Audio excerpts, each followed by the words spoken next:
नमो नमः। स्वागत है आपका मेरे चैनल पर। मैं हूं ममता ठाकुर।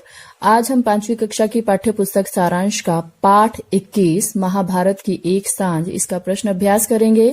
सबसे पहले इसके मौखिक भाग को देखिए। प्रश्न 1, अहेरी ने दुर्योधन को कहाँ देखा था? उत्तर, द्वैत वन के सरोवर के जल में छिपते देखा था। प्रश्न 2, रथ पर सवार होकर कौन कौन आए थे? उत्तर, भीम और युधिष्ठिर। भीम दुर्योधन के कहाँ गदा प्रहार करता है? उत्तर, दुर्योधन की जांघ पर। प्रश्न 4, क्या दुर्योधन के तर्कों में दम प्रतीत होता है? उत्तर, हाँ। अब इसका लिखित भाग देखिए। प्रश्न 1, भीम के अनुसार दुर्योधन को किस काम में लज्जा आनी चाहिए थी? उत्तर, कायरों की भांति सरोवर के जल में छिपने में। अर्थात भीम जो है दुर्योधन को कहते हैं कि तुम जो है कायरों की भांति सरोवर के जल में छिपे हो, इस कार्य को करने में तुम्हें लज्जा आनी चाहिए। लज्जा होता है शर्म आना। दुर्योधन अभिमन्यु के वध को क्या तर्क देकर उचित ठहराता है? उत्तर, सबसे पहले बता देती हूँ, अभिमन्यु जो है अर्जुन का पुत्र था, जिसको कौरवों ने चक्रव्यूह बनाकर मारा था। उसके बाद इसका उत्तर होगा, जब भीष्म, द्रोण और कर्ण का वध वीरोचित हो सकता है, तब अभिमन्यु के वध में ही क्या विशेषता थी?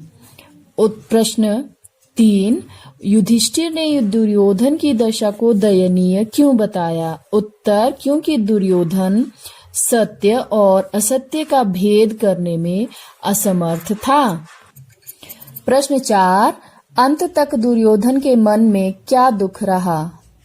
उत्तर, उसके पिता अंधे क्यों हुए? यहाँ पर प्रश्नवाचक चिन्ह लगाइएगा, मैंने गलती से पूर्ण विराम का प्रयोग कर दिया। यहाँ पर उसके पिता अंधे क्यों हुए, यही प्रश्न उसके मन में रहा। इस बात का उसको हमेशा दुख रहा, अंत तक अपने मृत्यु पर्यंत उसे इस बात का दुख रहा। प्रश्न 5, युधिष्ठिर दुर्योधन को क्या सलाह देते हैं? उत्तर, वीरों की भांति धैर्य रखो और शांत रहो।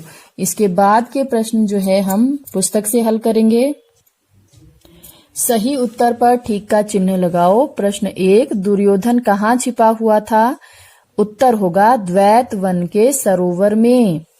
प्रश्न 2, भीम ने दुर्योधन को क्या कहा? पापी कहा, कायर या दोनों? उत्तर होगा दोनों। वह पापी और कायर दोनों नाम से उसको पुकारता है।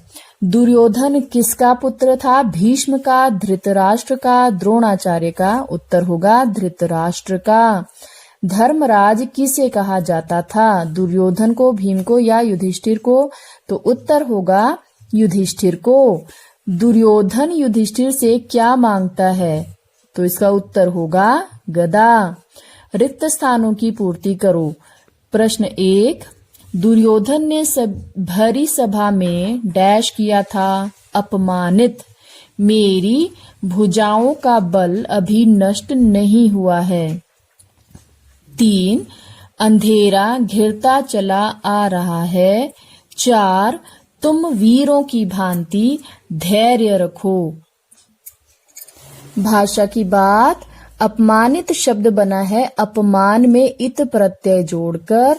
तो ये शब्द कैसे बने हैं? यहाँ पर 4 शब्द दिए गए हैं, आपको बताना है कि इनमें कौन सा प्रत्यय या कौन सा उपसर्ग जोड़ा गया है। तो जैसे कि आप देख सकते हैं कि इनमें प्रत्यय किसी में भी नहीं जोड़ा गया है, इनमें सब में उपसर्ग जोड़कर शब्द बना है। जैसे नी, हत्था, इसमें नी उपसर्ग है और हत्था जो है मूल शब्द है। अधर्म अ उपसर्ग है और धर्म शब्द है। अन्याय अ उपसर्ग और न्याय मूल शब्द। असमर्थ अ उपसर्ग और उसमें समर्थ मूल शब्द दिया गया है। प्रश्न 2, नीचे लिखे वाक्यों में से सर्वनाम छांटकर लिखो। सर्वनाम वो होते हैं जिनका उपयोग हम संज्ञा के स्थान पर करते हैं। तो यहाँ पर सर्वनाम कौन से होंगे? जैसे क है लो, मैं बाहर आता हूँ, यहाँ पर सर्वनाम होगा मैं। तुम यहाँ से चले जाओ, इसमें होगा सर्वनाम तुम। ग, वह कहाँ चला गया, इसमें वह सर्वनाम होगा और घ हम चले जाएंगे, यहाँ पर हम सर्वनाम होगा। उसके बाद प्रश्न 3 देखिए, वाक्य बनाओ। क भाग है नृत्य, तो इसका आप वाक्य बनाओ वाला भाग आप स्वयमेव हल कर सकते हैं। मैंने भी हल किया है, मैं आपको बताना चाहूंगी। क नृत्य, मुझे नृत्य करना पसंद है। ख पापी, पापी को दंड अवश्य मिलता है। ग युद्ध, वे युद्ध में जीत गए। घ विशेषता, अनेकता में एकता मेरे देश की विशेषता है।